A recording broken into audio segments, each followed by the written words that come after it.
আসসালামু আলাইকুম প্রিয় দর্শক। অন্য মঞ্চের আলাপচারিতায় আপনাদের সকলকে আমন্ত্রণ জানাচ্ছি। আলাপচারিতায় আমার কোনো অনুযোগ নেই, তবে আছে বুক ভরা আর্তনাদ। কথাগুলো লিখেছেন বাংলাদেশের সর্বোচ্চ সাংবিধানিক পদাধিকারী রাষ্ট্রপতি মোহাম্মদ শাহাবুদ্দিন। রাষ্ট্রপতি পররাষ্ট্র উপদেষ্টা মোহাম্মদ তৌহিদ হোসেনকে লেখা চিঠির একেবারে শেষে এই কথাগুলো লিখেছেন। সাংবাদিক জুলকারনাইন স্যারের পোস্ট থেকে ছড়িয়ে পড়া রাষ্ট্রপতির ওই চিঠির সূত্র ধরে গণমাধ্যমগুলো খবর প্রকাশ করেছে। রাষ্ট্রপতি মোহাম্মদ শাহাবুদ্দিনের ওই বুক ভরা আর্তনাদ শব্দগুলো বাংলাদেশের প্রশাসনিক স্বচ্ছতা ও সাংবিধানিক মর্যাদার উপর এক গভীর প্রশ্নচিহ্ন এঁকে দিয়েছে। বাংলাদেশের সংসদীয় ইতিহাসে সম্ভবত এই প্রথম কোনো ক্ষমতাসীন রাষ্ট্রপতি তার সাংবিধানিক পদের মর্যাদা ক্ষুণ্ণ হওয়ার বিষয়ে নির্বাহী বিভাগের বিরুদ্ধে গভীর মানসিক কষ্টের কথা জানালেন। গত 15ই আগস্ট মৌখিক আদেশে সব কূটনৈতিক মিশন, কনসুলেট, কূটনীতিকদের অফিস এবং বাসভবন থেকে যেভাবে রাষ্ট্রপতির ছবি সরানো হয়েছে তাতে রাষ্ট্রপতি বিস্মিত ও স্তম্ভিত হয়েছেন। রাষ্ট্রপতির এমন চিঠি অন্তর্বর্তীকালীন সরকারের ক্ষমতার ভারসাম্যের ক্ষেত্রে এক গভীর সাংবিধানিক জিজ্ঞাসার জন্ম দিয়েছে। তার চেয়েও বড় প্রশ্ন, আলোচনার ইস্যু থেকে হারিয়ে যাওয়া একটি বিষয় নিয়ে প্রায় 1.5 মাস পর কেন রাষ্ট্রপতি চিঠি দিলেন। বিস্তারিত জানতে চলুন যাওয়া যাক বিশ্লেষণে। মূল ঘটনাটি ঘটে গত 15ই আগস্ট। ওই দিন পররাষ্ট্র মন্ত্রণালয় বিদেশে অবস্থিত বাংলাদেশের সব কূটনৈতিক মিশন, কনসুলেট, কূটনীতিকদের অফিস এবং বাসভবন থেকে রাষ্ট্রপতি মোহাম্মদ শাহাবুদ্দিনের ছবি সরানোর নির্দেশনা দেয়। সবচেয়ে রহস্যজনক বিষয় ছিল, এই নির্দেশটি ছিল মৌখিক বা অনানুষ্ঠানিক। লিখিত সার্কুলার বা আদেশ জারি করা হয়নি। দৈনিক সমকাল, কালের কণ্ঠ সহ একাধিক সংবাদ মাধ্যম এই মৌখিক নির্দেশের খবর নিশ্চিত করে। তখন এমন গোপনীয়তার কারণে পুরো বিষয়টি গভীর বিতর্কের জন্ম দেয়। পররাষ্ট্র মন্ত্রণালয়ের সূত্রগুলো জানায়, এই মৌখিক নির্দেশ মূলত গত 15ই আগস্ট টেলিফোনের মাধ্যমে দেওয়া হয়। প্রশ্ন উঠেছিল, গত বছরের 5ই আগস্টের পর যখন নতুন সরকার দায়িত্ব নিল তখনই বা কেন ছবিগুলো সরানো হয়নি। প্রশাসনিক দিক থেকে এটি ছিল নজিরবিহীন সিদ্ধান্ত। সাধারণত রুলস অফ বিজনেসে রাষ্ট্রপতির ছবি টাঙানোর সরাসরি কোনো বিধান না থাকলেও এটিকে একটি শিষ্টাচারমূলক নিয়ম বা নর্মস হিসেবে দেখা হতো। সংবিধানের 4 অনুচ্ছেদ অনুযায়ী বঙ্গবন্ধু শেখ মুজিবুর রহমানের প্রতিকৃতি সংরক্ষণ ও প্রদর্শনের বাধ্যবাধকতা রয়েছে।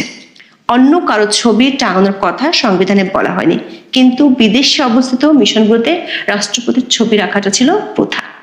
এই বিতর্কের সময় অধিকাংশ মিশন জিরো পোর্ট্রেট নীতি অনুসরণ করছে বলে জানা যায়। কিন্তু এই নীতি যদি সত্যি হতো তবে কেন পররাষ্ট্র মন্ত্রণালয়ের ক্যাফেতে তখনও রাষ্ট্রপতির ছবি ছিল?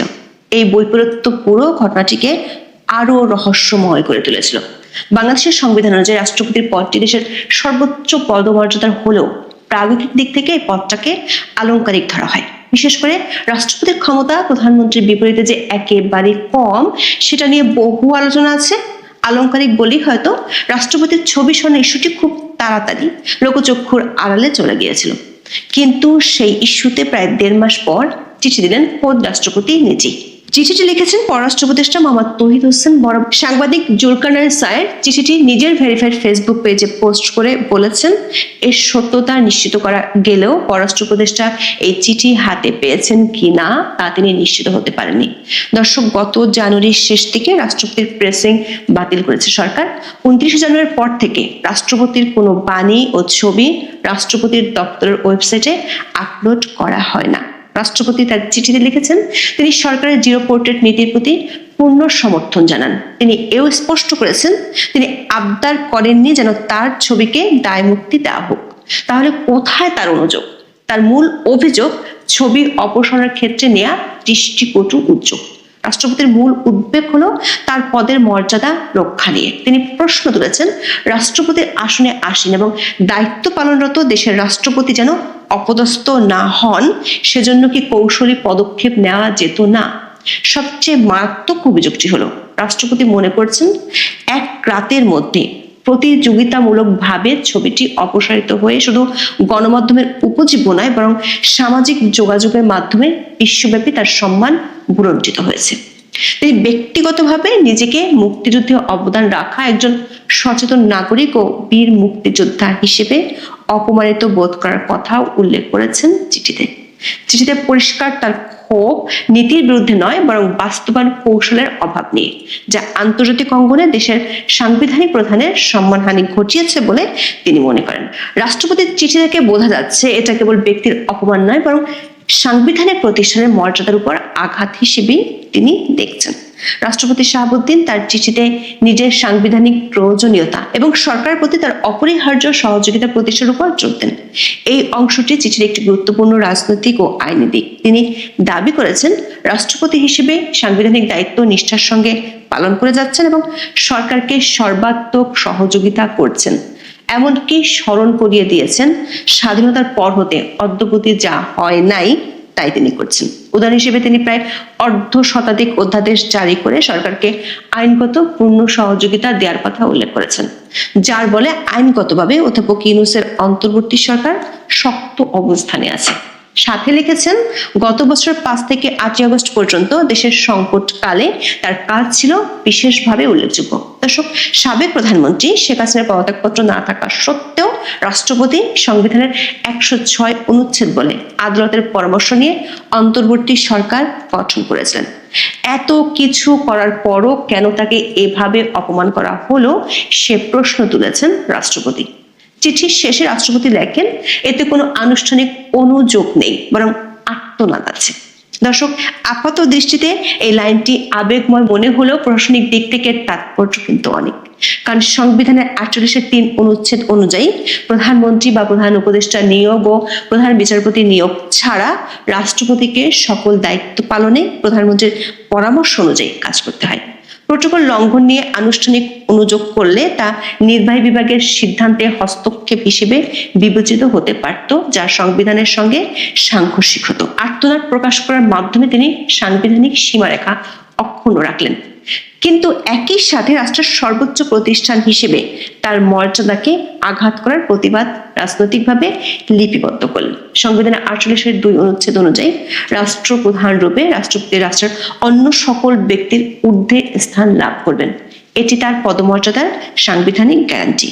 ছবি অপসারণের ক্ষেত্রে যে গুরুতর কূটনৈতিক অদূরদর্শিতা ছিল, তার সরাসরি 48(3) অনুচ্ছেদ অনুযায়ী নিশ্চিতকৃত পদমর্যাদার প্রতি অবহেলা হয়েছে, সেটি রাষ্ট্রপতি তুলে ধরেছেন। কিন্তু প্রশ্ন হলো, 15ই আগস্টের ঘটনা নিয়ে 28শে সেপ্টেম্বর কেন চিঠি দিলেন রাষ্ট্রপতি? এতদিন পর কেন পুরানো ক্ষত খুঁচিয়ে নতুন করে সামনে আনলেন? বিশেষ করে শেখ হাসিনার পদত্যাগপত্রের ইস্যুতে রাষ্ট্রপতি মিথ্যাচার করেছেন এমন গুরুতর অভিযোগ উপদেষ্টাদের কাছ থেকে আসার পরও তিনি ছিলেন একেবারে নীরব। অনেকেই মনে করেন তার এই চিঠি বাংলাদেশের সংসদীয় গণতন্ত্রের এক গুরুত্বপূর্ণ ঐতিহাসিক দলিল হিসেবে বিবেচিত হবে। এটি অন্তর্বর্তী সরকারের সাংবিধানিক দায়িত্ব পালনের ব্যর্থতাকে তুলে ধরে। সাথে রাষ্ট্রের সর্বোচ্চ সাংবিধানিক প্রতিষ্ঠানের মধ্যে ভারসাম্যহীনতাকে তিনি একটি দালিলিক প্রমাণ হিসেবে রেখেও দিলেন। প্রশ্ন হলো, তবে কি এই চিঠি এক ধরনের নীরব সাংবিধানিক সতর্কতা? এখন পর্যন্ত সবাই যে যেখান থেকে দেখছেন সবাইকে অনেক অনেক প্রীতি ও শুভেচ্ছা। আপনারা জানেন, বাংলাদেশের পার্বত্য চট্টগ্রাম বাংলাদেশ সৃষ্টির আগে অর্থাৎ পাকিস্তান পিরিয়ড থেকে কিন্তু একটি টার্মোয়েল সিচুয়েশনের মধ্যে দিয়ে যাচ্ছে। 1971 সালে মহান স্বাধীনতা যুদ্ধের পর কয়েক বছর এটি অস্তমিত ছিল। তারপর বঙ্গবন্ধুকে হত্যা করার পর এই সমস্যাটি কিন্তু মাথাছাড়া দিয়ে উঠে আবার মাথাছাড়া উঠার পর বিএনপি সরকারের সময় অর্থাৎ জিয়াউর রহমানের যে সামরিক সরকার ছিল, সেই সময়ে এই পার্বত্য চট্টগ্রামের সমস্যাটিকে সত্যিকার অর্থে সমাধান না করে কুমিল্লা, নোয়াখালী এবং উত্তর চট্টগ্রাম থেকে মানুষকে নিয়ে খাগড়াছড়ি, মাটিরাঙ্গা, দিঘিনালা, রাঙ্গামাটি, বান্দরবান বিভিন্ন অঞ্চলে এই স্যাটেলার নিয়ে বসতি স্থাপন করতে শুরু করে। ইসরায়েল যেরকমভাবে বসতি স্থাপন করেছিল যে অন্য একটি দেশের অংশকে নিজের অংশ করে নেওয়ার চেষ্টার অংশ হিসেবে, ঠিক তেমনি এই জিয়াউর রহমান সরকার বাংলাদেশ স্বাধীন হওয়ার পর যে সমস্যাটি স্তমিত অবস্থায় ছিল, সেই সমস্যাটিকে আবার সামরিক সলিউশনে যায়। রাঙামাটিতে, বান্দরবনে, খাগড়াছড়িতে আবার সেনা ক্যাম্প স্থাপন করে। এই সমতলের মানুষদেরকে নিয়ে সেখানে নির্বাচন হলে, কোনো গণভোট হলে যেন পাহাড়িরা না জিততে পারে, যেন বাঙালিরা জিততে পারে, সেই জন্য স্যাটেলারদেরকে নিয়ে আস্তে আস্তে ওদের সংখ্যা বাড়িয়েছে। কিছু কিছু মিথ আছে যে পাহাড়িদের ঘরে যেন বাঙালির সন্তান হয়, সেই রকমের থ্রেটও দেওয়া হয়েছিল, কিন্তু কোনো সমাধান আসেনি। তারপর এরশাদ সময় সেখানে কিন্তু সামরিক অবস্থা বিরাট ছিল। বিদেশের কোনো মানুষ, বিদেশি কোনো দূতাবাসের কর্মকর্তা অথবা পর্যটকরা রাঙামাটি, খাগড়াছড়ি এবং বান্দরবনে যেতে পারত না। তারা শুধু চট্টগ্রাম ভ্রমণ করতে পারত, কিন্তু রাঙামাটি, খাগড়াছড়ি, বান্দরবন ভ্রমণ করা যেত না।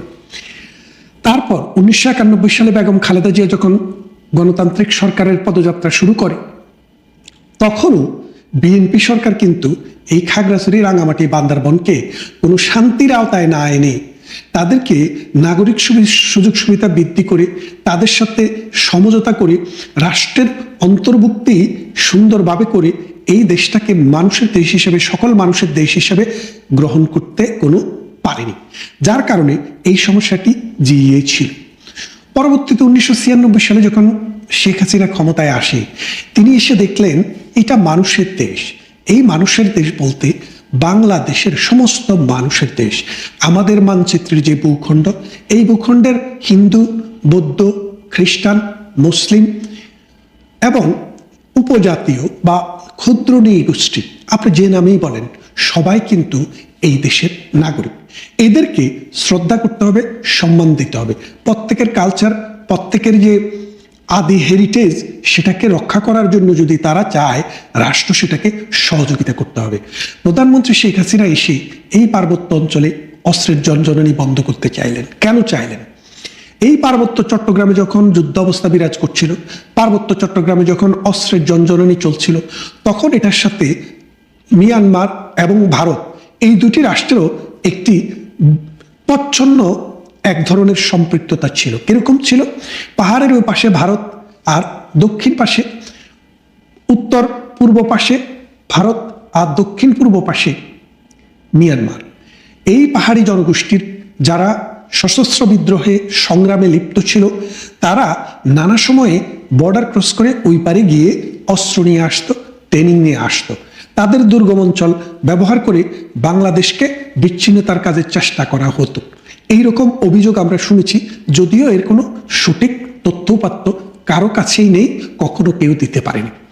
তারপর প্রধানমন্ত্রী শেখ হাসিনা ক্ষমতায় আসার পর তখন ভারতে বামপন্থী দেবেগৌড়া অথবা আইকে গুজরাল এইরকম কোনো একজন ক্ষমতায় ছিলেন। তিনি প্রধানমন্ত্রী শেখ হাসিনা তাদের সাথে আলাপ আলোচনা করলেন যে আমরা চাই আমাদের এদেশে একটি শান্তি চুক্তি করতে, যে পাহাড়ি বাঙালি বলে কোনো কিছু থাকবে না, যার যার ভূমি, যার যার মালিকানা, যার যার কালচার, হেরিটেজ, ধর্ম সেই পালন করবে, কিন্তু সবাই আনুগত্য থাকবে এক বাংলাদেশের প্রতি, সংবিধানের প্রতি এবং পতাকা এবং মানচিত্রের প্রতি, পতাকা, মানচিত্র এবং জাতীয় সঙ্গীতের প্রতি। এটার ভিত্তিতে তখন ভারতের সহযোগিতা চাওয়া হয়েছিল। ভারতকে বলা হয়েছিল যে ভারত যেন কোনো ধরনের জঙ্গি তৎপরতাকে সহযোগিতা না করে। ভারত বরাবর বলে এসছে তারা কোনোদিন করেনি, করবেও না, বরং প্রোয়েক্টিভলি যেন এইসব নেতারা বাংলাদেশের গভর্নমেন্টের সাথে, সরকারের সাথে একটি সমঝোতা চুক্তিতে যায়, সেই জন্য সহযোগিতা করেছে। 98 সালে শেখ হাসিনা এই পার্বত্য চট্টগ্রামের যে সন্তুল আর্মা, তাকে সাথে নিয়ে পার্বত্য বাহিনী অস্ত্র সমর্পণ করে। 98 সালে একটি শান্তি চুক্তি হয়। এই শান্তি চুক্তিটি হওয়ার পর বিএনপি, জামাত সহ বাংলাদেশের অন্যান্য দলেরা যেটা বলেছিল যে চট্টগ্রাম থেকে ওই অঞ্চলটি আলাদা দেশ, স্বাধীন হয়ে গেছে, কেউ আর ফেনীর ওইদিকে বাংলাদেশের চট্টগ্রামের, পার্বত্য চট্টগ্রামে আর যেতে পারবে না। কিন্তু আপনারা দেখেছেন প্রধানমন্ত্রী শেখ হাসিনার সময়ে পার্বত্য চট্টগ্রামে কোনো রক্ত ঝরেনি, পার্বত্য চট্টগ্রামে কোনো ক্ষয়ক্ষতি হয়নি, বিদেশিরা যেতে পেরেছে। আপনি, আমি, হিমছড়ি, বিলাইছড়ি, তারপরে আপনার এই রাঙামাটি, খাগড়াছড়ি, বান্দরবান, আমরা বিভিন্ন জায়গায় গিয়েছি, আমরা সেই সব জায়গায় যেতে পেরেছি এবং পৃথিবীর মানুষ দেখেছে। এবং এরপরে বিএনপি ক্ষমতায় আসার পর, যদিও বিএনপি বলেছিল যে এই চুক্তির মাধ্যমে বাংলাদেশকে বিচ্ছিন্ন করে দেওয়া হয়েছে, বিএনপি আসার পর দেখলো যে মুখে যাই বলি এই চুক্তিটা একটি ভালো চুক্তি হয়েছে। তখন বিএনপি 2001 সাল থেকে 5 সাল 6 সাল পর্যন্ত ক্ষমতায় ছিল, কিন্তু এই চুক্তির একটি অংশ বাতিল করার উদ্যোগও নেয়নি, বাতিলও করেনি, বরং এই চুক্তিটিকে মান্য করেছে। শেখ হাসিনার সরকার যতদিন ক্ষমতায় ছিল 2024 সাল পর্যন্ত এই পাহাড় শান্ত ছিল। এই লন্ডন থেকে, আমেরিকা থেকে, কানাডা থেকে যেই সব বাঙালিরা বাংলাদেশে বেড়াতে যেত, তারা ওই বান্দরবনে যেত, খাগড়াছড়িতে, রাঙামাটিতে, বিভিন্ন জায়গায় ঘুরে আসতো, কারণ অবারিত ছিল, নিজের দেশ, একটা মাত্র দেশ। কিন্তু প্রধানমন্ত্রী শেখ হাসিনা ক্ষমতায় থেকে যাওয়ার পর এই পাহাড়ি মানে কুকি, কুমি, তমসঙ্গা, হাজংরা, ওরাং, মোরাং, গারো, সাঁওতাল, এই রকমের যতগুলো ছোট ছোট নৃগোষ্ঠী আছে তাদের প্রতি অত্যাচারের মাত্রা বাড়িয়ে দিয়েছে এই সরকার।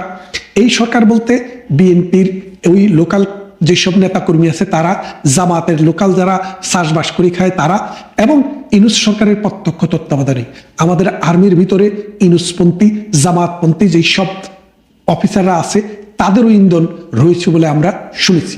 এর ফলে পাহাড়ে এখন রক্তক্ষরণ হচ্ছে, প্রতিদিন যুদ্ধ হচ্ছে, পাহাড়ে অশান্তি হচ্ছে। বলা হচ্ছে ভারত ইন্ধন দিচ্ছে, আবার বলা হচ্ছে শেখ হাসিনা ইন্ধন দিচ্ছে। শেখ হাসিনা ইন্ধন দিয়ে নিজেই থাকতে পারেননি, আর ওদেরকে ইন্ধন দিচ্ছে। এখন বিষয়টা হচ্ছে ভারত কেন ইন্ধন দিবে? আপনারা জানেন যে ইউনূস সরকার ক্ষমতা আসার পরে একটা করিডোর দেওয়ার চেষ্টা করেছিল বাংলাদেশের এই কোণা দিয়ে। কার জন্য?